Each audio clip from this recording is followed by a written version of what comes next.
എല്ലാവർക്കും നമ്മുടെ പുതിയൊരു വീഡിയോയിലേക്ക് സ്വാഗതം. എല്ലാവർക്കും ഹൃദയം നിറഞ്ഞ വിഷു ആശംസകൾ. ഇന്ന് അതിരാവിലെ തന്നെ നാം ഭഗവാൻ കൃഷ്ണനെ കണി കാണുകയും മുതിർന്നവരുടെ കയ്യിൽ നിന്ന് വിഷുക്കൈനീട്ടം സ്വീകരിച്ച് ക്ഷേത്ര ദർശനം നടത്തിയിട്ടുണ്ടാവും. എന്താണ് വിഷുവിൻ്റെ ഐതിഹ്യം എന്ന് നമുക്കൊന്ന് പരിശോധിക്കാം. ഒന്ന് രണ്ട് സന്ദർഭങ്ങൾ വിഷുവുമായിട്ട് ചേർത്ത് പറയുന്നുണ്ട്. ഒന്ന്, ഭഗവാൻ ശ്രീകൃഷ്ണൻ നരകാസുരനിൽ നിന്ന് ഗോപികമാരെ മോചിപ്പിച്ച സുദിനമാണ് വിഷു എന്ന് പറയപ്പെടുന്നു. രണ്ടാമത്തേത്, ശ്രീരാമചന്ദ്ര പ്രഭു രാവണനെ വധിച്ച ദിനമാണ് വിഷു എന്നും പറയപ്പെടുന്നുണ്ട്. മറ്റൊന്ന്, കാർഷികോത്സവമായിട്ട് ബന്ധപ്പെട്ടിരിക്കുന്നു. അതായത്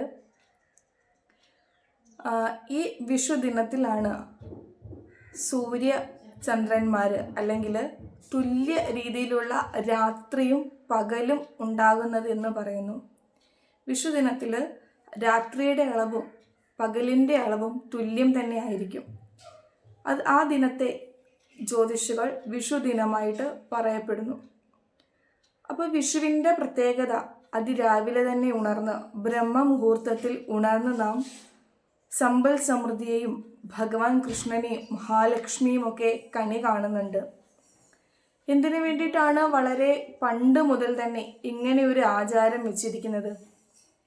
ചെറുതായിട്ട് നമുക്കൊന്ന് ചിന്തിക്കാം. സൈക്കോളജിക്കലി നമ്മളത് ചിന്തിക്കുകയാണെങ്കിൽ അതിരാവിലെ തന്നെ ഉണർന്ന് ബ്രഹ്മമുഹൂർത്തത്തിൽ ഉണർന്ന് വന്ന് കണി കാണുകയാണെങ്കിൽ ആ രാവിലത്തെ സമയമെന്ന് പറയുന്നത് നമ്മുടെ സബ് കോൺഷ്യസ് മൈൻഡ് എപ്പോഴും ആക്റ്റീവായിരിക്കും.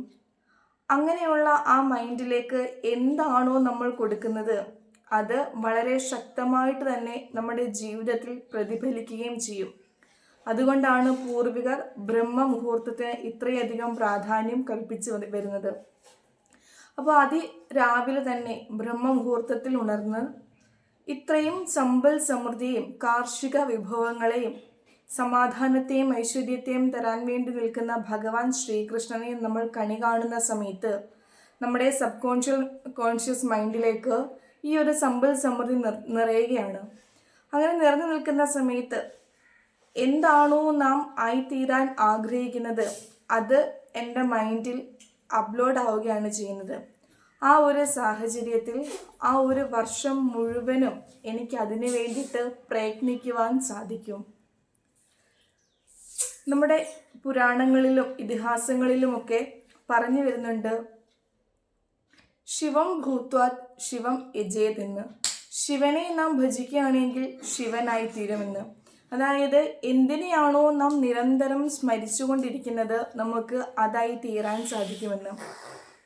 അങ്ങനെ ഇരിക്കുന്ന സാഹചര്യത്തിൽ നാം രാവിലെ വന്ന് സകല ഐശ്വര്യങ്ങളെയും സമ്പൽ സമൃദ്ധിയെയും നാം കണി കാണുന്ന അവസരത്തിൽ അത് എൻ്റെ ഉള്ളിലേക്ക് വരികയും അതിനു വേണ്ടിയിട്ട് നാം പ്രയത്നിക്കുകയും ചെയ്യുന്നു. രണ്ടാമതായിട്ട്, കൈനീട്ടം നൽകുന്ന ചടങ്ങ്. മുതിർന്നവർ ഇളയവർക്കാണ് കൈനീട്ടം നൽകുന്നത്. അതായത് മുതിർന്നവർ ഇളയവർക്ക് കൈനീട്ടം നൽകുമ്പോൾ ഇളയ കുട്ടികളുടെ ഉള്ളിൽ ഒരു ചിന്ത വരും, എനിക്ക് താഴെയുള്ളവർക്കും ഞാൻ കൈനീട്ടം നൽകണമെന്ന്.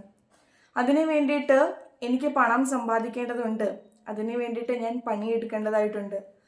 അത് വെച്ച് ഇളയ കുട്ടികളുടെ ഉള്ളിൽ കർമ്മം ചെയ്യണമെന്നും പണിക്ക് പോകണമെന്നുമുള്ള ഒരു ചിന്ത അവരുടെ ഉള്ളിൽ വളരെ ചെറുപ്പത്തിൽ തന്നെ കൊടുക്കുകയാണ് കൈനീട്ടം നൽകുക എന്ന ചടങ്ങിലൂടെ നമ്മുടെ പൂർവികർ ഉദ്ദേശിക്കുന്നത്. ഇങ്ങനെ വിഷുക്കണിയും വിഷു കൈനീട്ടവും ഒക്കെ വാങ്ങി സമ്പൽ സമൃദ്ധിക്ക് വേണ്ടിയിട്ട് പ്രയത്നിക്കുവാൻ, കർമ്മം ചെയ്യുവാൻ നമുക്ക് ഏവർക്കും സാധിക്കട്ടെ എന്ന് പ്രാർത്ഥിച്ചുകൊണ്ട് ഒരിക്കൽ കൂടി വിഷുദിനാശംസകൾ നേരുന്നു.